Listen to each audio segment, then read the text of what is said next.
Assalamualaikum warahmatullahi wabarakatuh. Baik anak-anak sekalian, kita baru saja merayakan kemerdekaan Indonesia yang ke-75 atau kemenangan bangsa Indonesia atas kemerdekaan dari perlawanan pahlawan-pahlawan yang telah berjuang dengan susah payah dengan adanya kerjasama di antara pahlawan-pahlawan kita. Berbicara tentang kerjasama, hari ini kita akan membahas tentang kerjasama internasional yang dibangun oleh pemerintah kita atau Indonesia untuk memajukan berbagai bidang maupun sektor-sektor untuk kemakmuran dan kemajuan bangsa Indonesia ini, baik di sektor ekonomi, pendidikan, sosial, dan budaya, politik maupun keamanan. Nah, tiap negara pasti membutuhkan negara lain. Sama halnya dengan kita pun membutuhkan tetangga, tidak membutuhkan tetangga. Tidak ada negara ataupun tetangga yang benar-benar mandiri tanpa bantuan negara lain. Oleh sebab itu, tiap negara akan mempunyai hubungan atau melakukan kerjasama dengan negara lain. Transaksi dan interaksi antar negara dalam sistem internasional disebut dengan kerjasama atau kooperasi atau hubungan internasional. Pemerintah mewakili suatu negara saling berhubungan dengan mengajukan alternatif pemecahan perundingan atau berbicara mengenai masalah yang dihadapi. Negara-negara mengemukakan berbagai bukti teknis untuk menopang pemecahan permasalahan tertentu dan mengakhiri perundingan dengan membentuk suatu perjanjian atau saling pengertian yang memuaskan bagi suatu pihak. Proses seperti ini disebut sebagai kerjasama atau kooperasi. Secara umum, pengertian kerjasama internasional adalah kerjasama yang melibatkan negara-negara di seluruh dunia atau sebagian besar negara di dunia. Kerjasama internasional adalah hubungan kerjasama yang dilakukan oleh dua negara atau lebih mencapai tujuan tertentu. Seperti itu. Nah, rangka pemenuhan kebutuhan rakyat dan kepentingan lain yang berpedoman pada politik luar negeri masing-masing negara. Kerjasama internasional adalah salah satu usaha negara-negara untuk menyelaraskan kepentingan yang sama, juga merupakan perwujudan kondisi masyarakat yang saling tergantung dengan negara lain. Nah, ngomongin tentang kerjasama kita, dalam kerjasama internasional itu dibagi menjadi 3 bagian. Ya, yang pertama itu ada yang namanya kerjasama bilateral. Nah, yang pertama ada kerjasama bilateral. Nah, kerjasama bilateral itu apa sih? Kerjasama bilateral itu, kerjasama bilateral ada kerjasama yang dilakukan oleh dua negara. Hubungan ini didasari oleh adanya kerjasama kepentingan dari dua negara atau yang bersangkutan. Nah, kerjasama bilateral dalam menjalin hubungan bilateral, Indonesia selalu mempromosikan bentuk kehidupan yang masyarakat yang menjunjung tinggi nilai-nilai. Nah, nilai-nilai yang diajukan oleh Indonesia yang pertama adalah dalam hubungan kerjasama bilateral adalah saling menghormati. Yang kedua, tidak mencampuri urusan dalam negeri orang lain atau tidak mencampuri urusan negeri negara yang kita menjalin hubungan. Yang ketiga, penolakan penggunaan kekerasan. Nah, yang keempat adalah konsultasi dan mengutamakan konsensus dalam proses pengambilan keputusan. Dalam hal ini, kita untuk menjalin kerjasama adalah dengan adanya suatu musyawarah di antara negara-negara atau hal tersebut. Nah, Indonesia itu sendiri pada saat ini sudah menjalin kurang lebih adalah 162 negara untuk menjalin hubungan kerjasama bilateral.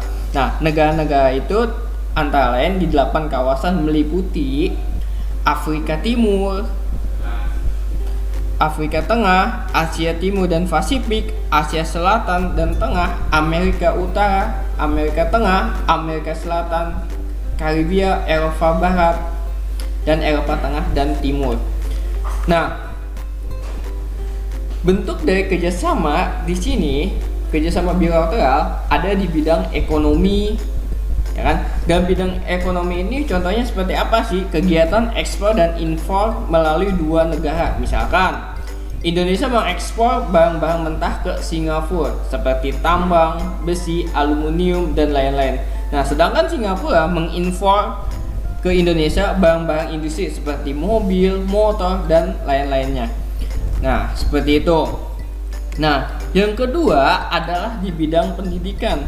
Nah, dalam bidang pendidikan ini seperti pertukaran pelajar. Nah, kegiatan misalkan Indonesia ingin warganya pandai dalam bidang teknis ataupun teknologi, sehingga pelajar dikirim ke Singapura. Misalkan Singapura ingin warganya pandai dalam bercocok tanam, ya kan? Ia dapat mengirimkan para pelajar ke Indonesia untuk bercocok tanam.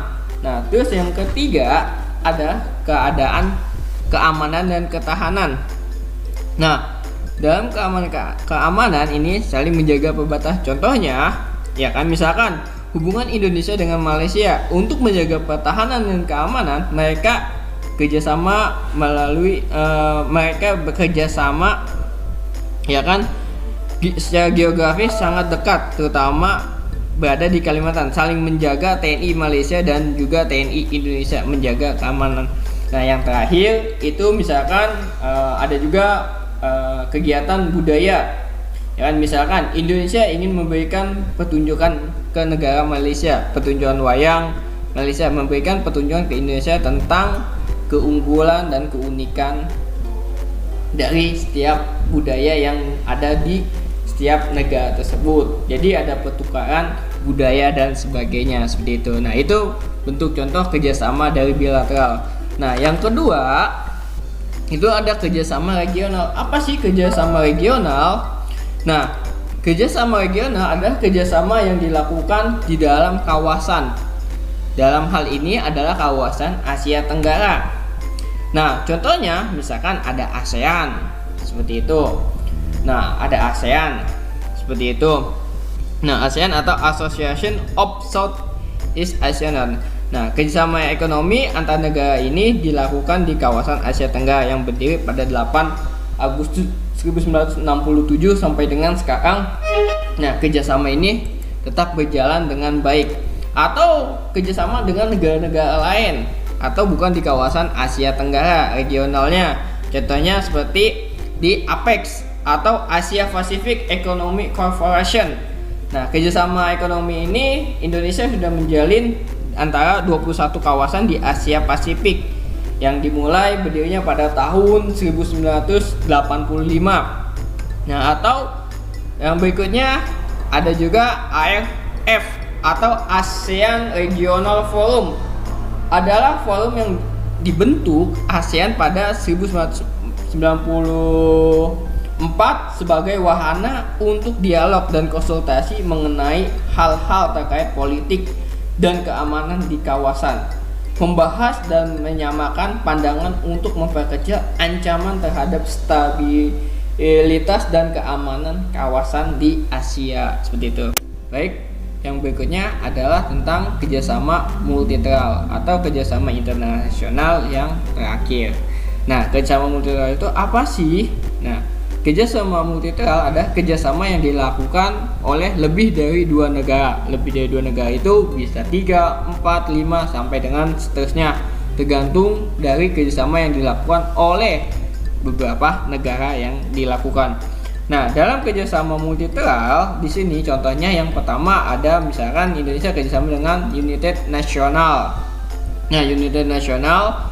Terus yang berikutnya adalah kerjasama seperti PBB. Indonesia pernah menjalin kerjasama.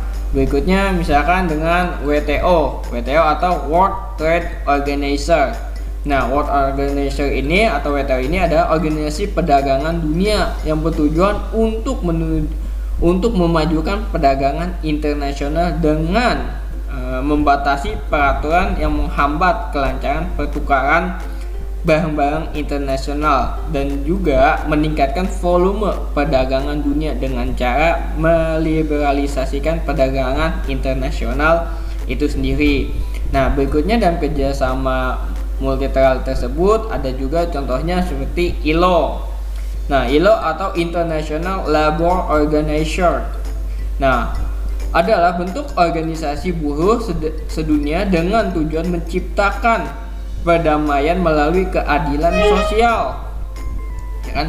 Keadilan sosial, perbaikan nasib buruh, stabilitas ekonomi sosial, dan menyusun hukum perburuhan di mana, ya kan, dalam buruh tersebut meningkatkan tentang derajat buruh itu sendiri. Nah, berikutnya ada juga tentang FAO atau Food and Agriculture Organization. Nah, FAO ini adalah bentuk kerjasama organisasi pangan dan pertanian dengan tujuan memajukan pertanian, peternakan, perikanan, kehutanan, pengairan, dan sistem bercocok tanam yang baik. Nah, sistem bercocok tanam yang baik sesuai dengan kultur tanah yang ada di setiap wilayah-wilayah itu sendiri.